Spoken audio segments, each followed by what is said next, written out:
चाहे हमें कोई चीज को हड़पना है या किसी चीज को चार टुकड़ों में तोड़ना है, या चाहे हमारा टूटा हुआ टुकड़ा हमें वापस ले, हम स्ट्रेटेजी करके एंड ईयर्स ऑफ प्लानिंग के हिसाब से हम करते हैं कि जो चाइनीज जो सोल्जर्स हैं वो कैसे डर डर के पीछे हटते हैं। And I will tell you there is a reason for that. नमस्कार दोस्तों, जियो डिबेट विद जय में आपका स्वागत है। चाइना और पाकिस्तान से मुकाबले के लिए भारतीय सेना को और मजबूत करने त्रिशूल लिंक सिस्टम से जुड़ने का तैयारी हो रहा है। त्रिशूल लिंक से सेना के टैंकों और अटैकी हेलीकॉप्टर को जोड़ा जाएगा।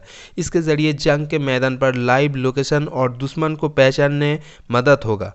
अब भारतीय आर्मी चाइना के 300 जवान को तो मार ही भगाया था, ऊपर से ये सब सिस्टम देखकर पाकिस्तान अब जमीन पर घुस गया है।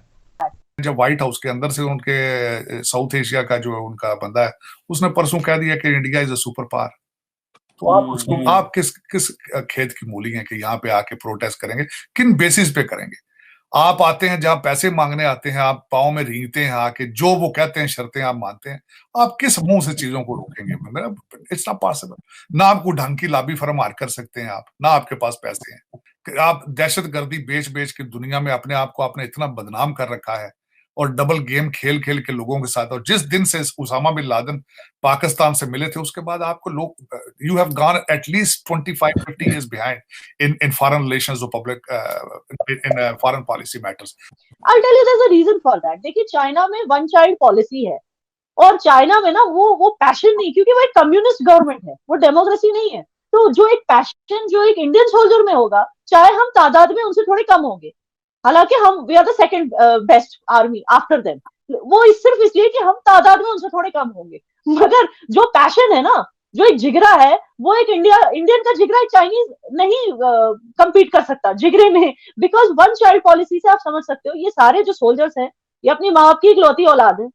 ये इनको बहुत टेंशन होती है, हमारी लाइफ अगर चली गई, हमारे माँ बाप को कौन संभालेगा, बूढ़े माँ बाप को। तो यू हैव टू अंडरस्टैंड, जबकि हमारे जो जवान घबरू जवान हैं, वो कुछ नहीं सोचते, they are so passionate about the country कि वो मतलब एक बंदा 10 से लड़ सकता है। दैट इज हाउ हमारे जो हमारे सोल्जर्स वैसे, वही चीज उन वीडियोस में दिखाई जा रही है कि एक डंडे से उनको कैसे डरा के, जबकि वो पूरे गियर में है, यहाँ से हेलमेट पहना हुआ है, यहाँ से ये गियर पहना हुआ है, और ये बिना हेलमेट के, बिना किसकी, बस डंडों से उनको डरा के पीछे हटा रहे। ये दिखाने का मकसद ये था कि खसलत देखिए कि चाइना ने अगर सोचा भी अटैक करने का, तो पहले तो उनके ही लोग डर के पीछे हटते हैं। ये दिखाने का मकसद था उन पुरानी वीडियो से। जी मैडम, ये बताइए, जो आपने वन चाइल्ड पॉलिसी की बात की है, आप क्या समझते हैं कि इंडिया के अंदर जो जवान है, फौजी, वो ज्यादा भाई हैं घर में, तो वो ज्यादा अच्छा लड़ सकते हैं? मतलब उनको फिक्र नहीं है, अगर एक भाई की जान भी चली गई तो पीछे और भाई मौजूद होगा। तो ज्यादा आप कह रहे हैं कि देश के लिए, जो है, जरा सुनिएगा सवाल, आप समझती हैं कि जो बड़ी फैमिली होती है, that gives you strength and energy for fighting with जो एनिमी कंट्री के साथ? Absolutely, it gives them more confidence है, क्योंकि यहाँ की माएं खुद अपने बेटों को बोलती है कि जा, और हमेशा याद रखना कि जंग जीतनी ही जीतनी है, चाहे जान भी चली गई। When it comes to nationalism, इसी को हम इंडियन नेशनलिज्म कहते हैं। और सिर्फ हमारे जो जवान, जो हमारे भाई, जो आर्मी में, सिर्फ वही नहीं, हम जैसे लोग भी देश के लिए मरने के लिए तैयार है। तो this is the spirit we have. अब कोई चाइनीज लड़की आपको आके बोलेगी क्या कि मैं देश के लिए लड़ने के लिए तैयार हूँ? तो ये एक डिफरेंस है, ये आपको समझनी चाहिए। आई फील के जो एक तरह का जो मुस्लिम ब्रदरहुड बना था ना, उसी तरह का एक हिंदुस्तानी ब्रदरहुड बनता जा रहा है पूरी दुनिया में, not only with in India, because Indian supporters अब पूरी दुनिया में फैल चुके हैं, और उनके बीच में, हम सबके बीच में जो यूनिटी है, that is the strength of India, and it is nothing to do with Modi ji. हाँ, मोदी जी ने एक चीज किया कि उन्होंने सारे नेशनलिस्ट को एक साथ कनेक्ट किया एक थॉट के साथ, एंड मुझे लगता है वो हमारी स्ट्रेंथ है, उसमें हम किसी तरह से वीक तो नहीं हो गए। बिल्कुल ठीक है। तो मैडम, ये तो आपने बिल्कुल सही कहा कि प्राइम मिनिस्टर मोदी ने सबको इकट्ठे कर लिया। मतलब, is India really ready for a small scale को कॉन्फ्लिक्ट हो जाए चाइना के साथ? अगर ये होता है तो आपको नहीं लगता कि इससे इंडिया की प्रोग्रेस कम होगी, स्लो हो जाएगी? सबका साथ सबका विकास का क्या मतलब है? That our first prerogative is progress.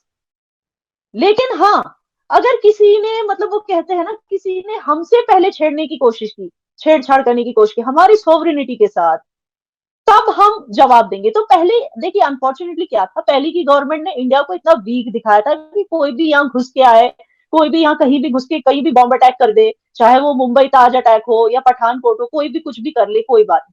लेकिन ये जो गवर्नमेंट है इसने एक अपना स्टैंड दिखाया कि भाई किसी ने भी यहाँ मैस अराउंड करने की कोशिश की तो हम रेडी है। अब इसमें क्या गलत है जब आपके जैसा देश जो पूरी मतलब बर्बादी के ब्रिंक पे आ चुका है वो भी बोलता है हम न्यूक्लियर पावर है, हम न्यूक्लियर पावर है, तो क्या हमारे जैसा देश इतना नहीं बोल सकता कि भाई हम अपने आप को प्रोटेक्ट करने में सक्षम है? अगर किसी ने हमारी लाइन क्रॉस की, हमारी बाउंड्रीज क्रॉस की, तो भाई we can give it back. अब we can give it back and we want war, इन दोनों स्टेटमेंट्स में बहुत ज्यादा फर्क है। तो मैडम आपने भी थोड़ी देर पहले बात की थी कि वो जो डिफेंस मिनिस्टर साहब हैं राजनाथ सिंह साहब जो हैं उन्होंने कहा कि हम कश्मीर जो है आज़ाद कश्मीर वापस ले लेंगे, ठीक है। तो मैडम आप भी इस वक्त मकबूजा कश्मीर में, आप क्या समझती हैं कि अमित शाह साहब को या प्राइम मिनिस्टर मोदी को या डिफेंस मिनिस्टर साहब को अभी तक क्या चीज रोक रही है कि वो आजाद कश्मीर वापस नहीं ले रहे? मतलब if they have an intention, अभी रिसेंटली इंडिया के 3 स्टार जनरल साहब जो थे वो भी कह रहे थे कि अगर हमें सिविलियन गवर्नमेंट के तो हम जो है वो आजाद कश्मीर वापस ले लेंगे। तो किसने आपको रोका हुआ है या क्या प्रॉब्लम है कि अभी तक आजाद कश्मीर आपकी फौजें उस तरफ नहीं चल पड़ी? देखिए क्या प्रॉब्लम क्या है, क्यों अभी तक आपने इस हवाले से हाँ, मैं इसका जवाब देती हूँ। देखिए कोई भी चीज है ना, कोई भी चीज ढाई से नहीं करती इंडिया, ढाई से उठ के बस हमला कर दो, हम नहीं करते। देखिए हमें कुछ भी करना हो, चाहे हमें कोई चीज को हड़पना है या किसी चीज को 4 टुकड़ों में तोड़ना है, हम हर चीज ना सोच समझ के, it takes years and years of thinking and strategy. चाहे किसी चीज को हमें 4 टुकड़ों में तोड़ना है या चाहे हमारा टूटा हुआ टुकड़ा हमें वापस ले, हम स्ट्रेटेजी करके एंड इयर्स ऑफ प्लानिंग के हिसाब से हम करते हैं।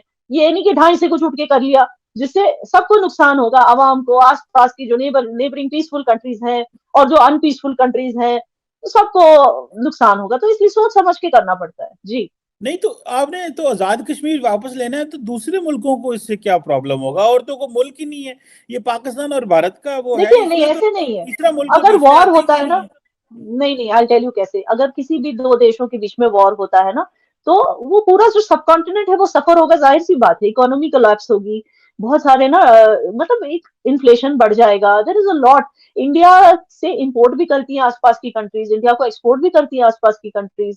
ये तो आपकी जो कमजोरी फाइनेंशियल बता रहा सिस्टम है, है, तो आप तो अपनी कमजोरियां बता रही हैं कि ये हमारे मसाइल हैं, हम ये कर देखिए नहीं सकते। अगर हर किसी के being the strongest country in the Indian subcontinent, in the South Asia, हमारा फर्ज बनता है कि हम हर किसी के बारे में सोचे।